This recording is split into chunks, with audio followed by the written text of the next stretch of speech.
Hola amigos, bienvenidos a un nuevo programa de Escena del Crimen, este espacio que hemos creado para desarrollar toda la temática tanto de la criminalística como la criminología, acompañado acá del amigo Federico Rindis Blager. ¿Cómo estás, Federico? Hola, ¿qué tal? ¿Cómo andas, Ricardo? ¿Bien? Muy bien, la verdad. El programa bien, ¿no? ¿Viene bien? ¿Viene bien? Viene bien. Hemos recibido muchos comentarios desde distintos lugares. Yo te conté esta página que se llama Laboratorio Pericial.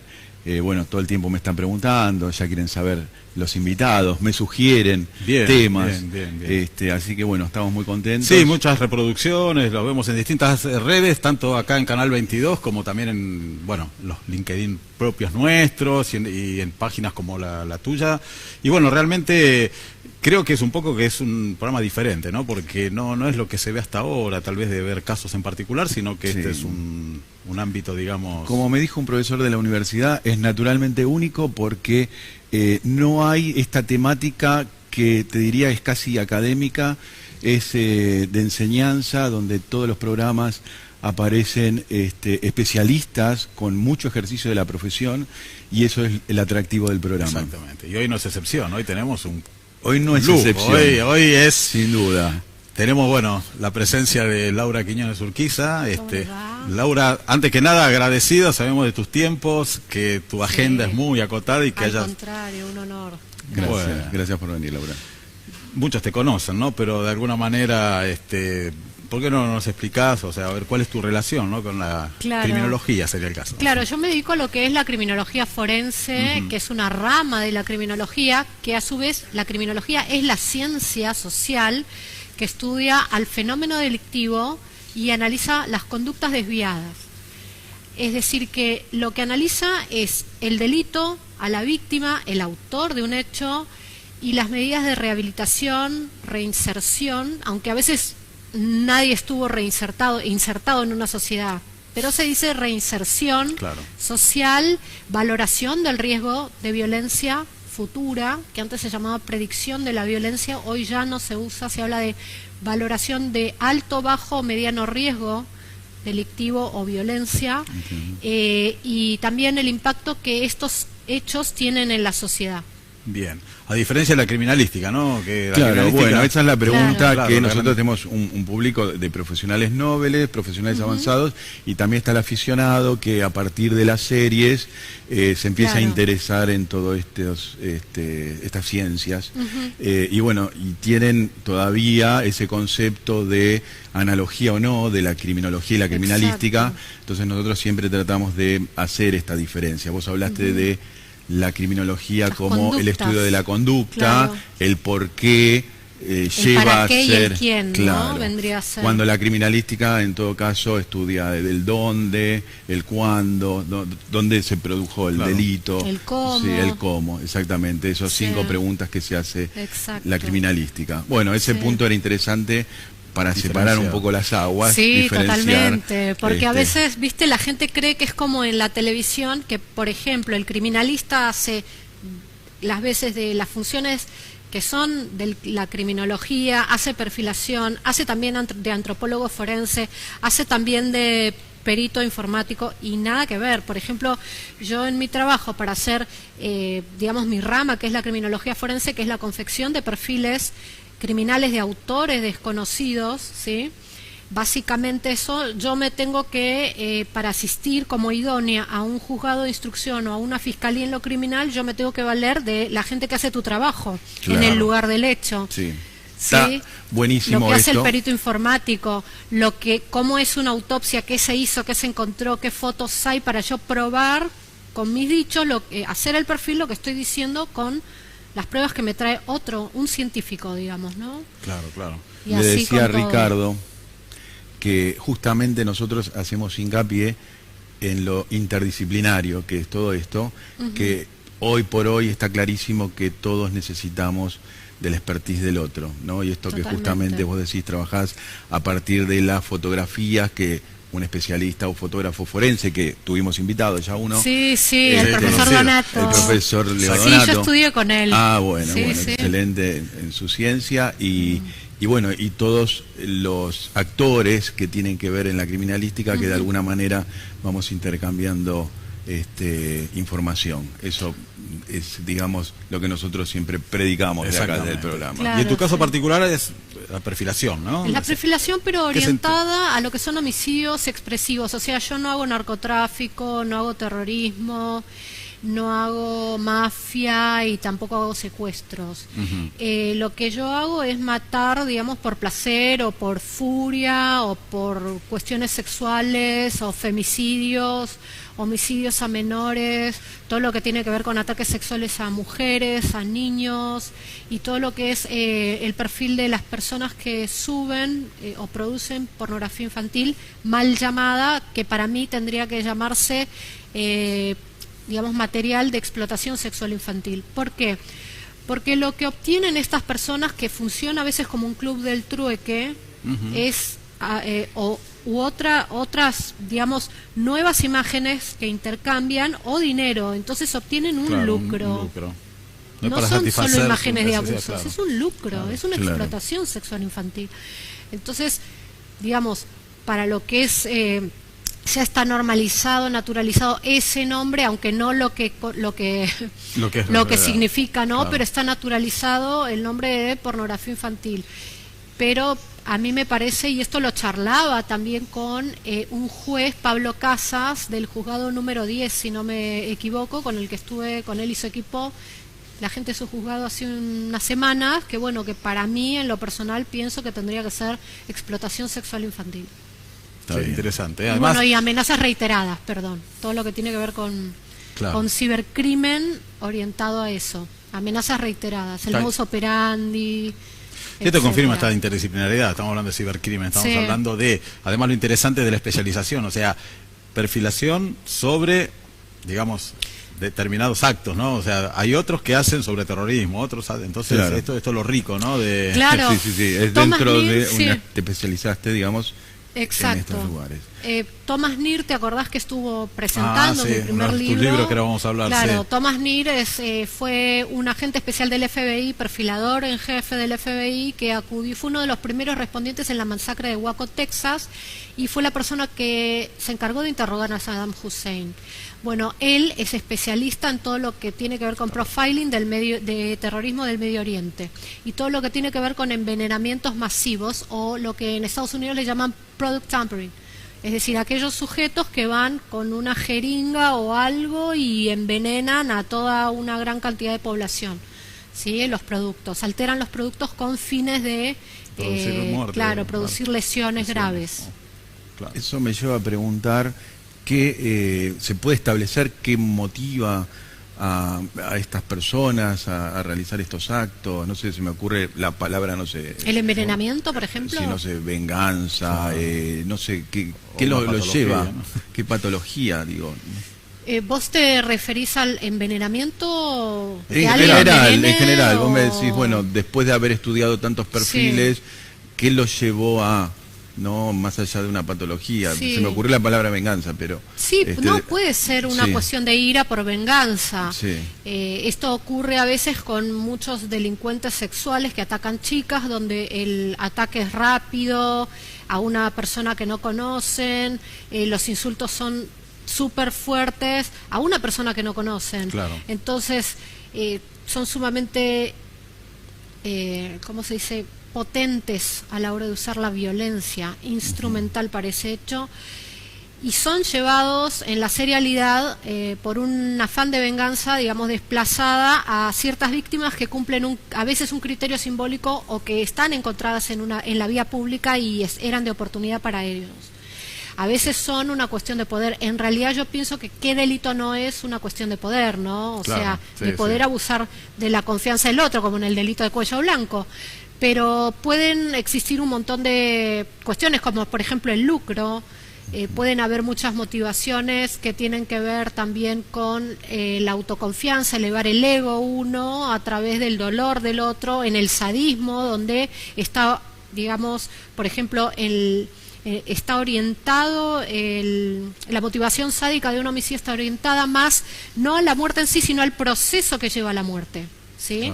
Es decir, el sádico lo que va es a gozar con el sufrimiento, mientras más lo perpetúe es mucho mejor para ellos sexualmente, es decir, erotizan ese ese pasaje a la muerte. Perfecto. Y la pregunta en este caso me parece que tiene que ver con esta persona que, vamos a suponer, una violación seguida de muerte. ¿Qué elementos, qué herramientas necesitas vos para empezar a trabajar? Hoy me hablaste de la fotografía. Me parece que es fundamental. Dijiste, necesito trabajar con la fotografía. La calidad del material que nos llega, al menos, ¿qué más necesitas vos para decir, bueno, a partir de acá puedo agarrar el caso, puedo trabajar? Yo lo que necesito primero es la calidad del material. Lo que siempre solicito es una comunicación directa con o el juez de instrucción o con el fiscal. Lo que preciso también es el crudo de las fotos, porque para un criminalista las fotos que colocan en el expediente como importantes por ahí, para mí no lo son. Entonces yo lo que necesito, así sean 250, es que me manden todas. Claro. ¿Se entiende? Porque hay cosas que para mí son mucho más importantes desde mi punto de vista conductual, es decir, de la dinámica de un ataque. También las fotografías de la autopsia, porque a mí me tiene que constar que todo lo que dice en su dictamen el médico legista está aprobado a través de las fotos, y normalmente lo que vos tenés es un médico legista que dice, bueno, acá hay una perforación del pulmón, y está la foto con una aproximación o macro fotografía, como le llaman en foto forense, o en detalle del riñón o del pulmón perforado. Entonces eso es lo que a mí me tiene que constar, ¿sí? Para que yo saber de qué esto, porque digamos, los protocolos de actuación, ¿sí?, en medicina legal suelen ser siempre los mismos, y a veces se sobrescribe sobre algo anterior. Y esto nos pasa a la mayoría. Entonces yo, para tener un control sobre que esto que me dice es esto que yo veo acá. Claro. O sea, por eso hacer cursos de medicina legal, a mí me fue sumamente, digamos, productivo, ¿no? Claro. O sea, la fotografía fundamental. Es fundamental, estudiar la calidad. Estudiar el expediente completo. Sí, lo tengo que leer y después leer otra vez para analizar. O sea, a veces tenés 10 cuerpos en un solo hecho. En ese expediente que te surge hacer hincapié sobre edad de la persona. Victimología, porque muchas veces no tenemos muchos datos sobre el agresor, porque yo no estoy de acuerdo cuando la gente dice que no existe el crimen perfecto, sino malos investigadores. Y esto se lo he escuchado a jefes de policía científica también decir. Entonces yo no sé si es autobiográfico o qué. O sea, a mí me da mucho miedo. Yo lo que he visto es que no hay, existe el crimen perfecto, y también existen malos profesores, y existen delincuentes o criminales que se salen con la suya, y hay gente que está, digamos, presa por crímenes que no cometió, y hay muchos crímenes no resueltos. Entonces el crimen es perfecto. No creo que los investigadores, con la calidad que nosotros tenemos de investigadores y de criminalistas sobre todo, y esto lo he constatado porque he tenido oportunidad de viajar afuera, y créanme que los criminalistas argentinos son sumamente valorados, así como los calígrafos. ¿Sí? Los calígrafos argentinos y los chilenos son sumamente valorados. Sí, es verdad.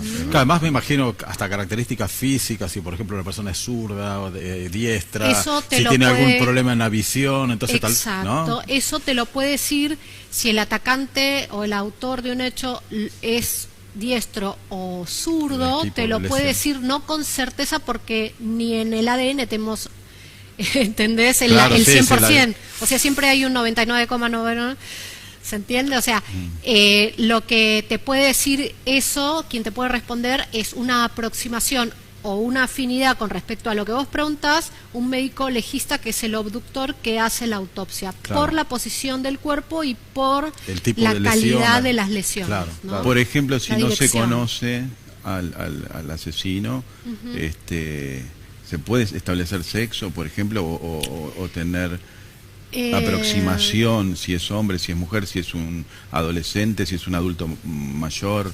En ese caso tendría que estar relacionado más a los testigos, tendría que uno poder saber la motivación sexual, pero no siempre el sexo. Lo que uno sí puede hablar de cuestiones que atañen a la al probable sexo del autor, por ejemplo, de Amenazas reiteradas, si es hombre o si es mujer. Entiendo. Ahí sí, Claro, por cómo escribe, ¿sí?, en la sucesión de comunicaciones no deseadas, o cómo se comporta, porque en lo que tiene que ver con amenazas reiteradas u hostigamiento, he tenido casos que esos, digamos, hechos que se iban presentando a nivel informático también tenían un correlato a nivel acecho de la víctima, un stalking. Claro. ¿Sí? Entonces son valoración, es decir, en criminología forense el stalking también es una conducta muy importante en sí misma para analizar. Cosa muy interesante que además te pueden leer, ¿no? Tenés Sí, dos por libros supuesto. acá que los tenemos presentes, el 1 y el 2, ¿no? Tenemos Rastros Criminales y lo que cuenta la escena del crimen. Sí, sí, sí. ¿Qué nos puedes hablar al respecto de los libros? Bueno, Hay casos que has desarrollado, ¿no? Sí, que el primero está prologado por Claudia Piñeiro y por Mark Safarik, que fue un perfilador también en jefe del FBI, que es un libro muy oscuro, no es para cualquier persona, es decir, dicen que la mejor venta es la no venta, pero esto es verdad lo que voy a decir, es un libro bastante siniestro, ¿sí? Porque hay conductas que son sumamente crueles, sádicas, y no es para menores de edad, por ejemplo. Es explícito. Es muy explícito porque tiene detalles que hacen a lo que había en los expedientes de las investigaciones. Y no solo las de acá, sino en otros países como Colombia, como Estados Unidos, ¿sí? A través de los archivos del FBI, México, porque ahí hablo de la Mataviejitas de Juana Barraza Samperio, una asesina en serie de adultas mayores, también del caníbal de la Guerrero, el poeta caníbal, que también está basado en fotografías, en todo lo que fue el expediente. Y bueno, el segundo, si bien no es un libro tan oscuro como el primero, prologado por Joe Navarro, otro perfilador del FBI, es un libro que tiene unas conductas muy complejas. O sea, ahí incluyo asesinos relámpago o asesinos que están relacionados con lo que se dice el spree killers o asesinos itinerantes, como aquel que vimos en la película Un día de furia. Bueno, claro, de esos hay varios. Sí, sí, y sí. tenés también algunos asesinos en serie, y casos, por ejemplo, de estafas amorosas en Internet, ¿sí? Y mobbing, un caso grave de mobbing, es decir, de acoso psicológico y moral en el lugar de trabajo. En el primero tenés delincuentes sexuales y es un capítulo que a mí me gustó mucho hacer, es sobre la secta, sobre Jonestown, con desgrabaciones de la misa final de Jim Jones, donde él invita a más de 900 personas a matar, ancianos o bebés, y a tomar un vaso con cianuro y Kool-Aid, ¿no?, para matarse. O sea, todo aquello que hacía las investigaciones previas que hizo el FBI de Jonestown antes de llegar a la masacre, a que culmine la masacre. Bueno, está todo ahí, basado ese análisis en todo el libro, en el capítulo del libro, y por cómo funciona el fenómeno de captación y qué es el lavado de cerebro. Más que nada para evitar ¿no? Algo es preventivo, futuras, parece, claro. claro. Es un libro que yo considero de prevención. Ambos son de prevención. Claro. Hablando de tus libros, sobre todo del primero, que realmente termina creando interés, ¿no?, por la oscuridad misma, por lo explícito que debe ser, aquellos que mirábamos alguna vez series como Mindhunter, o hay una película, no sé si la llegaste a ver, que se llama Zodíaco, que también se busca un asesino serial con muy pocos datos, y que de alguna manera no son tan explícitos, sino que siempre la serie tienden a atenuar toda esta parte muy oscura. ¿Qué hay de cierto en la serie? Porque la verdad que la mayoría de este público aficionado, a partir de la serie es donde se empieza a interesar. Claro. Y bueno, cuánto hay de fantasía, cuánto hay se acerca, digamos, a casos reales. La realidad es que nada es tan rápido, nada, y vos lo podés decir perfectamente, que en un laboratorio de criminalística no es como en la tele, donde en la tele están controladas absolutamente todas las variables. En las morgues no hay nunca un apagón, siempre tienen reactivos, siempre ponen las vísceras, el bloque de vísceras siempre va en un frasquito y no en un frasco de vidrio de mermelada que uno lleva, ¿no?, en nuestros países. Claro. ¿No? Claro. O sea, es otra cosa. Los tiempos nada que ver. Las autopsias no son estéticas, no tienen nada de lindo, nada de estético. La gente no está, digamos, vestida como Sherlock Holmes, que puede uno, no sé, ver en la tele a alguien que imita para algún modo, no sé, que uno, wow, causar un efecto, pero la realidad es esa, y vos lo has visto con Thomas Neal, que es uno de los más grosos del mundo, y estaba vestido como estás vos, lo más sencillo, y así son todos. Los grandes, por ejemplo, son todos así, y me ha tocado estar con Vicente Garrido, con Kim Rosmo, con Nir, con Safarik, y con gente muy grosa, y ninguno necesita de ese recurso como para demostrar que sabe de lo que está hablando, ¿no? Entonces, las series a lo que han contribuido es a generar un gran interés, a decirnos qué es lo que sí se puede hacer en materia de avance investigativo desde el aspecto forense, pero lo que no nos pueden decir es cómo es la realidad de una investigación criminal. Bueno, llegamos al final. ¿Ya? Sí. Para contactarse con vos o lograr, además de los libros, poder adquirirlos, o sea, ¿dónde? Yo tengo entendido que están agotados en varias librerías, pero se pueden adquirir en laboutiquedelibro.com, si mal no recuerdo. Bueno, mis redes sociales son en Instagram criminalprofile, @criminalprofile, que es una cuenta de educación, y bueno, mi cuenta de Twitter, que para mí es un quemo, esa cuenta es @quinonesurquiza, con S y Z final. Perfecto, Quinones Urquiza. Lo vamos a poner después también para que lo... No va a ser la única vez que viene. No, creo que es un tema para muchísimo más, para profundizar, y realmente me parece que tiene un montón de aristas que hay que seguir. Exactamente, así charlando. Que bueno, Laura, más que agradecido, sabemos, vuelvo a repetir, porque sé que tus tiempos son muy, muy acotados, y que nos dado un tiempo para venir, te agradezco. Gracias a ustedes. Bueno, gracias. Bueno, nos despedimos para el próximo programa de Escena del Crimen. Buenas noches.